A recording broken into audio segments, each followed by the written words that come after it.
Hello, dear listeners, and welcome back to Book Summary 5, the 5-Minute Summary channel. I'm Sammy, your host. Today, we're diving into Leading Change by John P. Kotter, first published in 1996.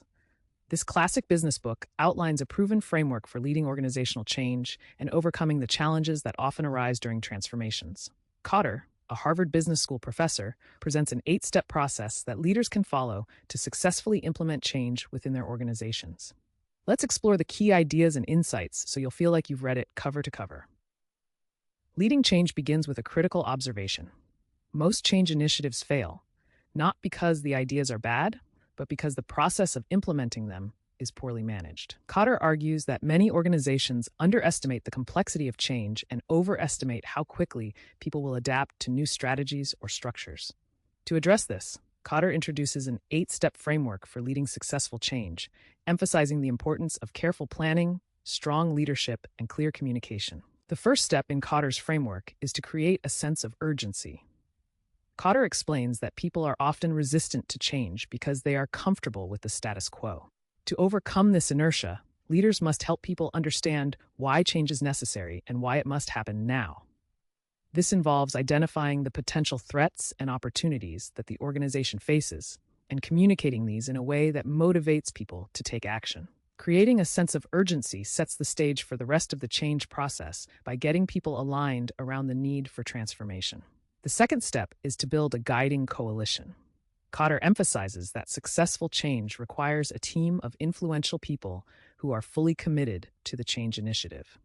This coalition should include individuals from different levels and areas of the organization who have the authority, expertise, and credibility to drive the change.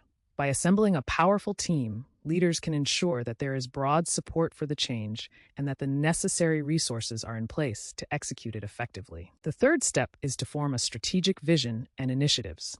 Kotter stresses the importance of having a clear and compelling vision for the future that guides the change effort.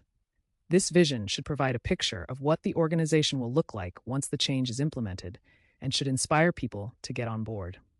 Along with the vision, leaders need to develop specific initiatives that will help bring the vision to life. These initiatives should be aligned with the organization's overall goals and should be realistic and achievable. The fourth step is to communicate the vision. Kotter argues that simply creating a vision is not enough. Leaders must communicate it clearly and consistently to everyone in the organization.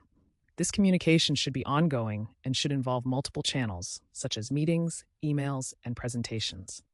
Leaders should also lead by example, demonstrating their commitment to the vision through their actions. By constantly reinforcing the vision and its importance, leaders can help people internalize the change and feel more connected to it. The fifth step is to remove obstacles. Kotter explains that as the change process unfolds, there will inevitably be obstacles that hinder progress. These could include resistant employees, outdated systems, or bureaucratic processes. Leaders need to identify these obstacles early and take steps to remove them. This might involve addressing concerns or fears, providing additional training, or adjusting organizational structures. By removing obstacles, leaders make it easier for people to embrace the change and contribute to its success. The sixth step is to generate short-term wins. Kotter stresses the importance of creating visible and tangible successes early in the change process. These quick wins help build momentum, boost morale, and demonstrate that the change is working. Short-term wins also provide valuable feedback on what is and isn't working, allowing leaders to make adjustments as needed. By celebrating these early successes, leaders can keep people motivated and engaged in the change effort. The seventh step is to sustain acceleration. Kotter warns that after achieving some early successes, organizations may fall into the trap of complacency, believing that the change is complete. However, real change takes time, and it's essential to maintain the momentum. Leaders must continue pushing forward, building on the early wins to tackle more significant challenges and make deeper changes. This involves maintaining a sense of urgency, continuously communicating the vision, and ensuring that the guiding coalition remains focused on the long-term goals. The eighth and final step is to anchor the changes in the organization's culture. Kotter explains that for change to stick, it must become part of the organization's culture. This means that the new behaviors, processes, and attitudes introduced during the change process must be integrated into the everyday operations of the organization. Leaders need to ensure that the change is reinforced through policies, rewards, and training, and that new employees are introduced to the change as part of the company's values. By embedding the change into the organizational culture, leaders can ensure that it endures long after the initial change effort has ended. In summary, Leading Change by John P. Kotter offers a clear and actionable framework for managing organizational transformation. By following Kotter's 8-step process, creating urgency, building a guiding coalition, forming a vision, communicating the vision, removing obstacles, generating short-term wins, sustaining acceleration, and anchoring the changes in the culture, leaders can successfully navigate the complexities of change and drive long-lasting results. Kotter's insights provide a roadmap for anyone tasked with leading change, whether in a small business, a large corporation, or even a nonprofit organization.